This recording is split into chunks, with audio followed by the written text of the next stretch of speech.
la perfection n'est pas, encore, de ce monde, TNT 22. Écrit par Nîmes.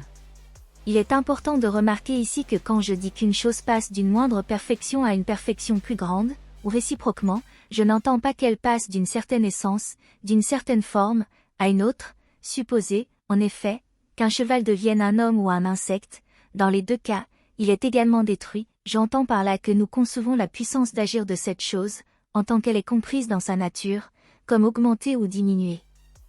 Spinoza, Éthique.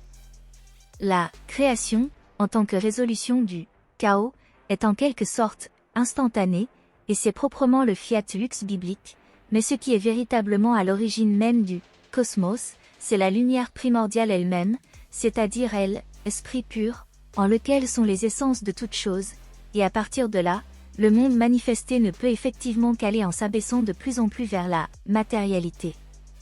René Guénon, Le règne de la quantité et les signes des temps. Ce que nous disent ici Guénon et Spinoza semble contradictoire. Comment une chose pourrait à la fois gagner en perfection, qui revient à augmenter sa puissance d'action dans le monde matériel, et s'abaisser dans la matérialité? Si on reprend notre exemple utilisé dans un article précédent de l'écrivain produisant une nouvelle, Guénon voit le résultat final de la création provenant d'une sélection de possibilités comme un abaissement dans la matérialité toujours plus grand. Il ne le dit pas en ces termes, mais la perfection serait au début, dans la tête de l'auteur, quand il n'a pas encore couché une seule idée sur le papier et que toutes les options sont alors de facto encore ouvertes. Mais n'est-ce pas plutôt le processus d'écriture de l'œuvre qui va lui permettre d'approcher de plus en plus de la perfection? Il se trouve que nous avons en Leibniz un auteur qui a fait de la perfection une idée centrale de sa pensée. Je vous propose alors de nous arrêter un instant sur sa philosophie qui se marie assez bien avec le schéma que j'ai proposé précédemment. C'est ainsi assez logique qu'il arriva à l'idée de principe de moindre action. Quant à l'espace, du point de vue moderne, il n'est ni une substance, comme Newton l'affirmait et comme Leucippe et Démocrite auraient dû le dire, ni le contenant de corps étendus, selon Descartes, mais un système de relations comme Leibniz le pensait. Bertrand Russell, Histoire de la philosophie occidentale. Au cœur de sa philosophie se trouve la monade qui n'est pas si éloignée d'une structure dissipative dans son aspect informationnel, non étendu. Pour Leibniz, une monade est une unité fondamentale d'existence, une substance simple et indivisible qui est la base de tout ce qui existe dans l'univers. En dressant un parallèle matériel, on pourrait ainsi la rapprocher de l'atome, mais pour lui, des entités plus complexes comme un humain sont aussi des monades. Une monade est un tout qui ne peut pas être divisé en parties. Chaque monade est unique et reflète la totalité de l'univers dans sa propre façon, bien que cette représentation soit limitée et incomplète. Elles sont la base de tout ce qui existe et la source de tout mouvement et de tout changement d'un univers où règne une harmonie préétablie. Les monades sont des entités spirituelles, dotées d'appétition, de perception et de volonté en évolution constante vers la perfection. La perfection peut alors être rapprochée de ce que j'ai nommé « puissance » dans mon schéma. Elle est le but d'une monade. De la même façon qu'une structure dissipative va chercher à maximiser son extropie, une entité, sa puissance dans la philosophie nietzschéenne ou son entéléchie dans la philosophie aristotélicienne, une monade va chercher sa perfection. Spinoza fera d'ailleurs directement ce lien entre la perfection et la puissance. Comme on le retrouvera dans la philosophie de Deleuze, Leibniz considère les monades comme autant machines douées de leur propre recherche de perfection. Mais les machines de la nature, c'est-à-dire les corps vivants, sont encore machines dans leur moindre partie, jusqu'à l'infini. Leibniz, Monadologie. L'appétition est une force fondamentale qui guide le mouvement et l'évolution de toutes les choses dans l'univers vers leur perfection et la perfection de l'univers. On pourrait ainsi la rapprocher du désir et, comme le dira Spinoza, le désir va constituer l'essence d'une chose, ou plutôt, le désir est ce qui va construire l'information permettant de faire venir dans l'apparence une chose à partir de son essence. Un processus que Heidegger nommera l'aletheia. Or, le désir est la nature même ou l'essence de chaque individu. Spinoza, Éthique. La perception est, quant à elle, liée à l'entendement. C'est le processus par lequel les monades perçoivent les autres monades et le monde qui les entoure. La perception est interne, ce qui signifie qu'elle se produit à l'intérieur de chaque monade, sans interaction physique avec le monde extérieur. La perception se caractérise par la formation d'une idée ou d'une représentation interne de ce qui est perçu. Cette idée est unique pour chaque monade et reflète la totalité de l'univers à travers sa propre perspective. La perception est donc un mécanisme fondamental qui permet à chaque monade de se représenter les autres monades et le monde, et de se développer et de se perfectionner à travers cette interaction. Enfin, la volonté est la capacité d'une monade à choisir une direction pour son développement et sa perfection. Elle se manifeste par une tendance naturelle à suivre un but ou une finalité. La volonté se distingue de la nécessité, qui est la loi causale qui régit le mouvement des corps physiques dans l'univers.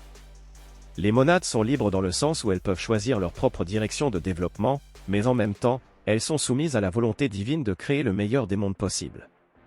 La volonté est donc à la fois une force interne et une expression de la volonté divine, et elle est à l'origine de tout mouvement et de tout changement dans l'univers. Il faut noter que Leibniz sera fortement influencé par les penseurs chrétiens comme Thomas d'Aquin. Il se détournera des penseurs modernes à force de buter sur l'impossibilité d'expliquer l'ensemble des phénomènes physiques sans y intégrer la métaphysique et intégrera ainsi l'idée de substance à sa pensée. La volonté paraît supérieure, car le bien et la fin sont les objets de la volonté. Or la fin est la première et la plus élevée des causes. La volonté est donc la première et la plus élevée des puissances. Saint Thomas d'Aquin, la somme théologique. Je sais que j'avance un grand paradoxe en prétendant réhabiliter en quelque façon l'ancienne philosophie et de rappeler post-iminio les formes substantielles presque bannies, mais peut-être qu'on ne me condamnera pas légèrement, quand on saura que j'ai assez médité sur la philosophie moderne, que j'ai donné bien du temps aux expériences de physique et aux démonstrations de géométrie, et que j'ai été longtemps persuadé de la vanité de ces êtres que j'ai été enfin obligé de reprendre malgré moi. Et comme par force, après avoir fait moi-même des recherches qui m'ont fait reconnaître que nos modernes ne rendent pas assez de justice à saint Thomas et à d'autres grands hommes de ce temps-là, et qu'il y a dans les sentiments des philosophes et théologiens scolastiques bien plus de solidité qu'on ne s'imagine, pourvu qu'on s'en serve à propos et en leur lieu. Je suis même persuadé que, si quelque esprit exact et méditatif prenait la peine d'éclaircir et de digérer leurs pensées à la façon des géomètres analytiques, il y trouverait un trésor de quantité de vérité très importante et tout à fait démonstrative. Leibniz, discours de la métaphysique. Leibniz reprochera à Spinoza sa vision d'un Dieu immanent agissant par finalité qui l'amène à réduire tout à la nécessité, en niant la liberté et la capacité des monades à choisir leur propre direction. Et il est vrai que la philosophie de Spinoza est déterministe et ne laisse que peu de place pour une liberté jugée illusoire. Je pense que Leibniz a raison, cependant, la façon de définir la volonté de Spinoza me semble intéressante.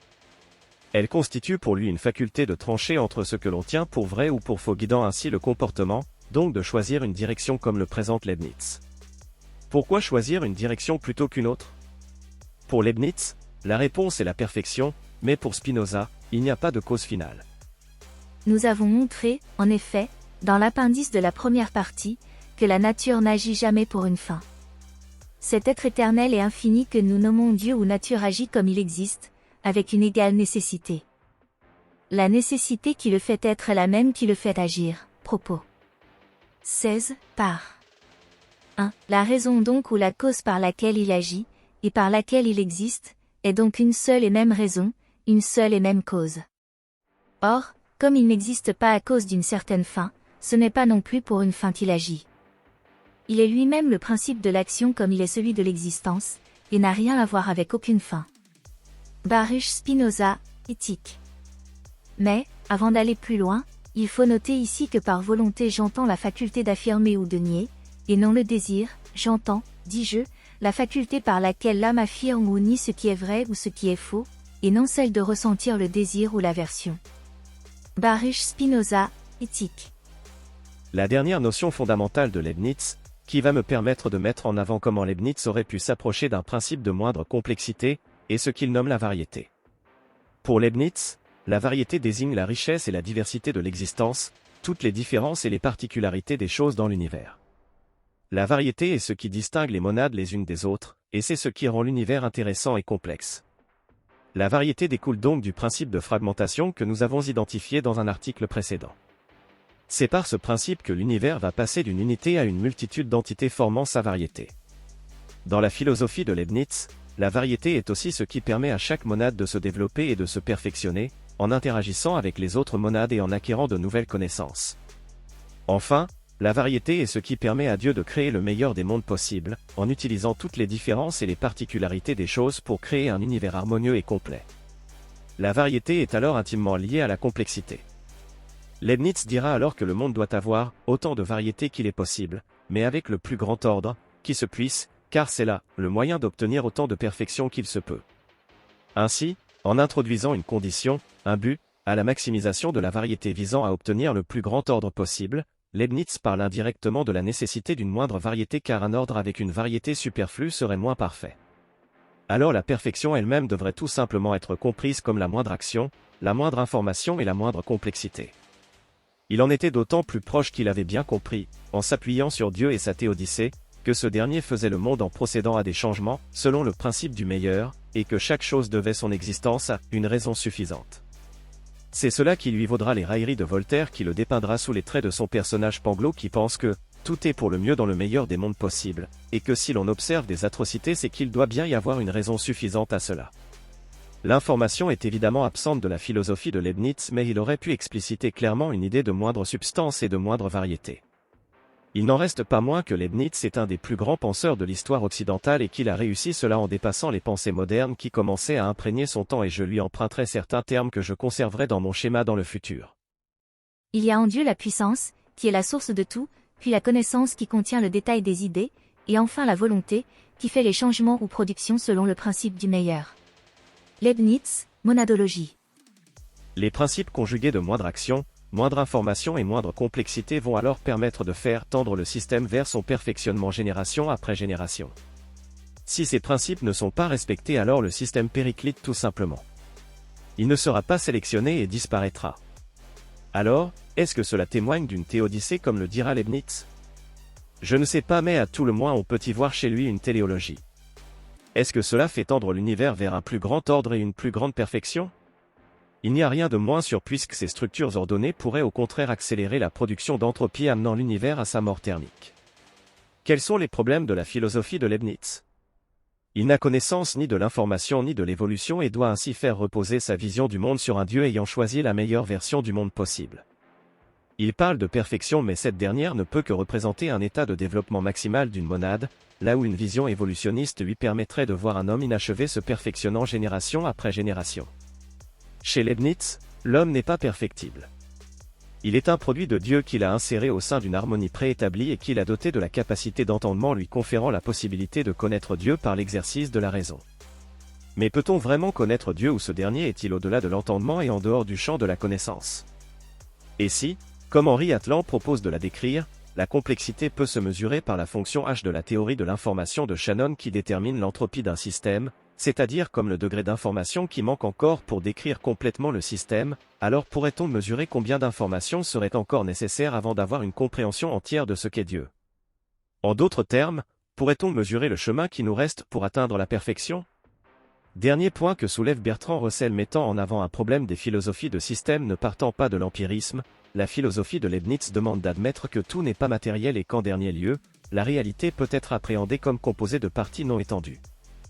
Lorsque, pour prendre un exemple opposé, Leibniz veut établir sa monadologie, il raisonne, en résumé, comme ceci, tout ce qui est complexe doit être composé de parties simples. Or, ce qui est simple ne peut être étendu, par conséquent tout est composé de parties sans étendue.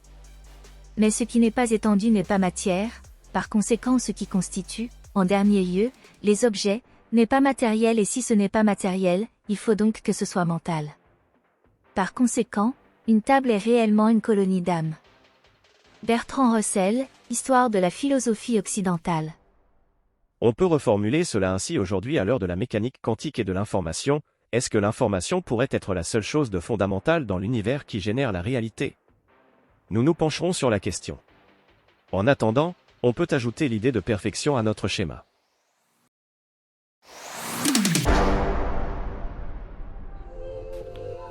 Cet audio vous a plu?